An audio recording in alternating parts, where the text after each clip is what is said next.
Hello everyone, welcome back to my channel Sana hub. Episode 20 का part 2 बहुत amazing है। Part 1 already मैंने अपने चैनल पे अपलोड कर दिया है। तो जनाब जलान का भाई से पहले कि सच बताया जलान को, आमिर और सीमा ने उसको भी मरवा डाला। लेकिन जलान को ये बताया गया कि उसने खुदकुशी की है।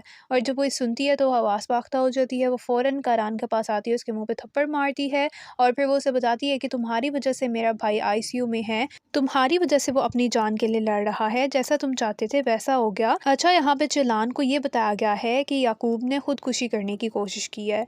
अभी वो मरा नहीं है बल्कि आईसीयू में है, लेकिन सच तो कुछ और है। करान चलान को कोई जवाब नहीं देता। तो फिर आमिर और सीमा थोड़े रिलैक्स हो जाते हैं। चलान कहती है कि क्या पता मेरे भाई ने खुदकुशी नहीं की बल्कि उसको किसी ने मरवाने की कोशिश की है, इसकी कलाई काटी गई है। क्यों करान, तुमने मुझे धमकी नहीं दी थी कि तुम इस मरतबा बहुत दूर तक चली गई हो। फिर वो कुदरत आंटी से कहती है कि आपने भी तो बोला था कि मेरा भाई मर जाए, मैं तो दुआ करती हूँ तुम लोगों की जान को सुकून मिल जाएगा। चलान कहती है कि आपके दिलों को ठंडक मिल गई। चलान जाने लगती है। वो कहती है वो अपने भाई के लिए दुआ करेगी। तो कुदरत आंटी उसे पीछे से रोकती हैं और कहती हैं बहुत गुस्से में कि मैंने ही कहा था कि वो मर जाए तो बहुत अच्छा होगा। तो फिर चलान पीछे मुड़ती है, बहुत गुस्से में है वो कहती है कि मेरी आंखों में देख के कहें। तो कुदरत आंटी कहती है कि मैं अभी भी यही कहूँगी कि तुम्हारा भाई मर जाए तो मेरे जान को, मेरे कलेजे को ठंडक मिल जाएगी, क्योंकि वो मेरे बेटे का कातिल है। तो चिलान कहती है कि कितने शर्म की बात है, कितने शर्म की बात है कि आपका दिल काला हो चुका है। करान नीचे बैठ जाता है, उसे कुछ समझ नहीं आ रहा और चिलान फिर वहाँ से चली जाती है। अच्छा, फिर कुदरत आंटी करान को कहती हैं कि मैं कसम खाती हूँ कि इसमें मेरा कोई हाथ नहीं है, मैंने ये सब कुछ नहीं करवाया। अब करान अपने स्टडी रूम में आता है। अब उसे ना थोड़ा सा रिग्रेट फील हो रहा है कि चिलान ने उसे थप्पड़ भी मारा और उसकी वजह से कोई मर रहा है। खैर, याकूब के पास तो ऑप्शन था कि वो चिलान को कॉल पे भी बता सकता था और जब वो उसे जेल में मिलने आई थी तब भी बता सकता था, लेकिन राइटर की मर्जी नहीं तो हम क्या कर सकते हैं। अच्छा, इसके बाद ना करान परेशानी में जान को कॉल करता है और उसे सारी बात बताता है। तो यहाँ पे सीमा छुपकर सारी बातें सुन लेती है। तो करान कहता है कि या तो चिलान के भाई ने खुदकुशी की है या तो उसे मारा गया है। अगर उसे किसी ने मारा है तो इसके पीछे कोई ना कोई राज है जो हमें पता करवाना होगा, तो तुम इस मामले को देखो। अच्छा, सीमा ये बातें सुन के डर जाती है और फिर वहाँ से भाग जाती है। इसके बाद करान रूम में आता है, वहाँ पे चिलान नहीं होती। फिर वो नीचे रूम में जाता है। चिलान ने अपने आप को लॉक किया हुआ है। वो यही सोच रही है कि ये सब कुछ करान ने ही करवाया है और ऐसे कैसे हो सकता है। अच्छा, इतने में करान वहाँ पे आता है। वो चिलान से कहता है कि दरवाज़ा खोलो, लेकिन चिलान दरवाज़ा नहीं खोलती। वो कहती है कि तुम यहाँ से चले जाओ, लेकिन करान जाने वालों में से नहीं है। फिर वो दरवाजे को धक्का लगाता है, ज़ोर लगाता है तो वो खुल जाता है। तो फिर चिलान कहती है मैं तुम्हारे साथ एक कमरे एक छत के तले नहीं रह सकती, तो मैं तुम्हारे साथ कहीं नहीं जा रही, मुझे जाने दो, मेरे रास्ते से हटो। लेकिन करान नहीं मानता। करान कहता है अगर तुम जाना चाहती हो ना तो मैं तुम्हें बताता हूँ। वो उसे गोद में उठाता है और ज़बरदस्ती वहाँ से लेकर जाता है। चिलान कहती है कि मुझे जाने दो। वो उसको ना रूम में लेकर आता है। तो चिलान कहती है कि तुम मुझे यहाँ पे क्यों लेकर आए हो। करान कहता है मैं तुम्हें बताना चाहता हूँ कि तुम्हारे भाई ने खुदकुशी की है, मैंने या मेरी फैमिली ने तुम्हारे भाई को नहीं मारा। तो चिलान कहती है मैं तुम्हारे पर यकीन नहीं कर रही, ये सच नहीं है। करान कहता है कि तुम लोग तो कातिल हो, तुम लोग ही ऐसे झूठे बहाने बनाते हो, हम लोग ऐसे नहीं हैं। और वैसे भी तुम्हारा भाई वहाँ पर चोर डकैत और कातिलों के साथ रह रहा है, उसकी किसी से लड़ाई हो गई होगी तो किसी ने मार डाला होगा। चिलान कहती है कि अच्छा मैं तुम्हारे पर यकीन कर लूँ, अगर ऐसा ना हुआ, अगर उसको किसी ने कत्ल किया है तो फिर मैं तुम्हारे पर कैसे यकीन कर सकती हूँ। तुम शुरू दिन से मेरे भाई को मरवाना चाहते थे। करान कहता है कि अगर मैंने उसे मरवाना होता ना तो मैं उसे अपने भाई के दफनाने से पहले ही मरवा चुका होता। करान चीख के कहता है। चिलान कहती है तुम्हारे चीखने से कुछ नहीं होना, मैं देखो सब्र से और चुप रहकर अब तक इंतजार कर रही थी कि मैं तुम्हें बताऊंगी, तुम्हें सच पता लगेगा कि मैं और मेरा भाई मासूम है, हम कातिल नहीं हैं। और रही बात मुझे अपने भाई से मिलना है, वो जिंदा रहेगा, मैं हॉस्पिटल जा रही हूँ। तो करान उसे मना करता है, वो उसका बाजू पकड़ लेता है, लेकिन चिलान कहती है कि तुम क्या चाहते हो। वो उसे कई मरतबा रोकता है लेकिन एट दी एंड फिर मान जाता है। वो भी उसके साथ हॉस्पिटल जा रहा है। अब हॉस्पिटल में क्या होगा मैं आपको आगे बताती हूँ, वो स्किप मत करना। अच्छा, यहाँ पर ना आमिर तो बहुत रिलैक्स है। तो सीमा आती है, वो कहती है कि तुम रिलैक्स मत रहो क्योंकि करान ने डिसाइड किया है कि वो इस केस के इन्वेस्टिगेशन करवाएगा, ऐसे में हम फंस सकते हैं।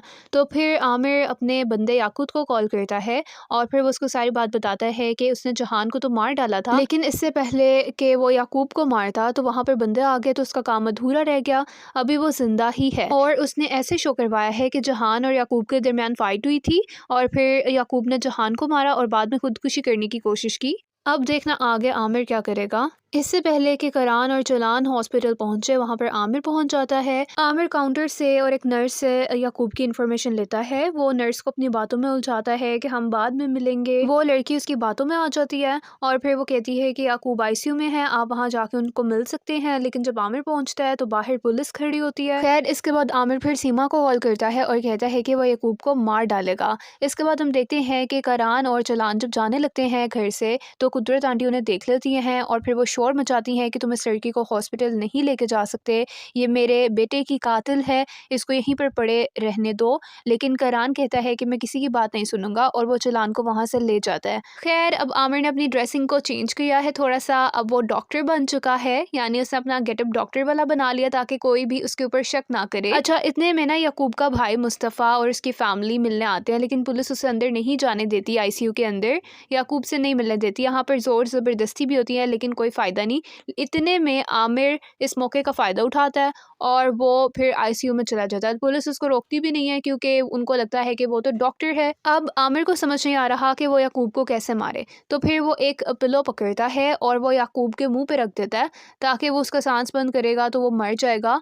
लेकिन इतने में ही चिल्लान की चीखने की आवाज़ें आने लग जाती हैं कि चिल्लान और करान दोनों आ गए हैं। अच्छा, चिल्लान पुलिस को कहती है कि मुझे जाने दें। अच्छा, जैसे ही आमिर चिल्लान को देखता है तो वो पिलो को साइड पे फेंक देता है और सब कुछ ठीक कर देता है। वो थोड़ा सा ना डर जाता है। मीनवाइल जान पुलिस को पेपर सिखाता है कि चिल्लान याकूब की बहन है और इसी दौरान आमिर उस रूम से वहाँ से निकलने में कामयाब हो जाता है। यानी कि वो चिल्लान, करान और जान के होते हुए वहाँ से निकल के जाता है, लेकिन किसी को भी उसके ऊपर शक नहीं होता, ना कोई उसे पहचान पाता है। अच्छा, जब चिल्लान अपने आईसीयू रूम में आती है तो वो बहुत ज़्यादा रोने लग जाती है। उससे अपने भाई की ऐसी कंडीशन देखी नहीं जा रही। वो कहती है कि मेरे भाई, ये सब कुछ मेरी वजह से हो रहा है क्योंकि मैं प्यार की राह पे चल पड़ी थी, मुझे माफ़ कर दें। अच्छा, इतने में ना वहाँ पर पुलिस आ जाती है और कहती है कि आपको यहाँ से जाना होगा। चिल्लान रोती कहती है कि प्लीज़ मुझे थोड़ा और रुकने दें, लेकिन पुलिस उसको वहाँ से ले जाती है। चिल्लान आकर ना बहुत ज़्यादा रोती है और चिल्लान जान को, करान को यही कहती है कि शायद मेरे भाई को पता लग गया था कि कातिल कौन है, तो उनको मार डाला गया है। करान कहता है कि तुम्हारा भाई एक कातिल है और उसने सुसाइड किया है और मैं कोई अब इस बात पे बहस नहीं चाहता। चिल्लान कहती है कि नहीं, मेरा भाई ऐसे नहीं कर सकता। फिर चिल्लान जाने लगती है और कहती है कि वो बाथरूम जा रही है। अच्छा, करान को शक भी होता है कि कहीं वो भाग ना जाए। जान कहते हैं नहीं, वो अभी नहीं भाग सकती। और रही बात करान, ऐसे पॉसिबल हो सकता है कि याकूब को किसी ने मारा हो, ये सुसाइड ना हो, मैं कंफ्यूज हूँ। करान कहते हैं कि नहीं, मुझे तो क्लियर समझ आ रही है कि ये सुसाइड है। तो वो कहते हैं कि तुम बाहर जाओ और खुली ताज़ा हवा में जाके सोचो। इसके बाद ना हम डॉक्टर को देखते हैं। वो नर्स से कहते हैं तुमने पेशेंट की मेडिसिन टाइमली देनी है। अच्छा, दूर खड़े ये सब कुछ आमिर सुन रहा होता है। इसके बाद हम देखते हैं कि चिल्लान बहुत ज़्यादा टेंस और परेशान होती है। डॉक्टर बाहर आके उसे बताते हैं कि पेशेंट की कंडीशन पहले से बेहतर हो रही है और वो बहुत जल्द आंखें भी खोल लेंगे। ये सुनकर चिल्लान थोड़ा सा रिलैक्स होती है, लेकिन अब आमिर की टेंशन में इजाफा हो रहा है। तो वो क्या करता है कि वो एक रूम में जाता है जहाँ पे मेडिसिन पड़ी होती हैं। वो अपने कपड़ों को चेंज करता है और फिर वो मेडिसिन ढूंढ रहा है कि वो कोई गलत मेडिसिन याकूब को दे सके। अच्छा, अब वो कैसे देता है मैं आपको बताती हूँ। तो वो ही नर्स जिससे वो शुरू में मिला था, तो वो उसके साथ जान की टक्कर लेता है और नर्स के हाथ में जो मेडिसिन की ट्रे होती है वो नीचे गिर जाती है। तो फिर वो उसकी मेडिसिन उठाने में हेल्प करता है और उसी बॉटल को, जो कि हाई डोज में दी जाए तो वो हार्ट प्रॉब्लम क्रिएट कर सकती है, वो उस ट्रे में रख देता है और नर्स को भी पता नहीं चलता और नर्स अंदर आईसीयू में चली जाती है। फिर और फाइनली ऐसा हो जाता है कि नर्स मेडिसिन को ड्रिप में इंजेक्ट कर देती है और दूर खड़े याकूब ये देखता है और वो बहुत रिलैक्स फील करता है और कहता है कि गुड बाय मिस्टर याकूब। फिर वो सीमा को कॉल करके सारी बात बताता है कि तुम खुशखबरी का वेट करना। इस मर्तबा उसने किसी को हाथ भी नहीं लगाया और उसने एक और पत्ता क्लियर कर दिया। अच्छा, आपको आमिर कैसा लगता है तो कमेंट बॉक्स में लाजमी बताना, स्पेशली इस हरकत के बाद। अच्छा, इसके बाद करान और चिल्लान दोनों एक दूसरे के सामने बैठे होते हैं। चिल्लान बस अपने भाई के सही होने का वेट कर रही है।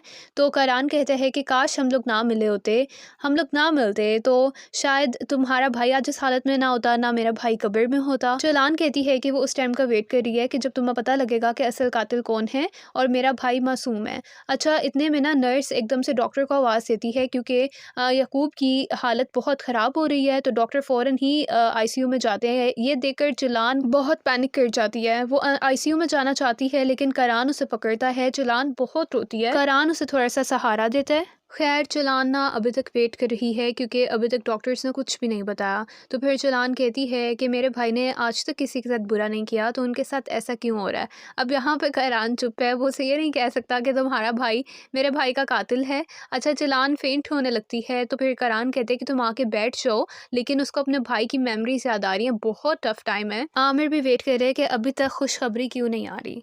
खैर दरवाज़ा फाइनली खुल जाता है, बॉडी को स्ट्रेचर पर लेके आया जा रहा है और ये देख के करान और चलान दोनों खड़े हो जाते हैं। जब चलान अपने भाई के पाँव देखती है ना, तो वो बहुत चीखती है, अपने भाई को बुलाती है और वो बहुत ज़्यादा रोती है और यहाँ पर बेबसी के आलम में करान चलान को देख रहा है। अच्छा, यहाँ पे एपिसोड ख़त्म हो जाती है। आज की एपिसोड तो बहुत सैड थी। आपको कैसी लगी है कमेंट बॉक्स में लास्ट में बताइएगा and stay connected for more episodes. Bye bye.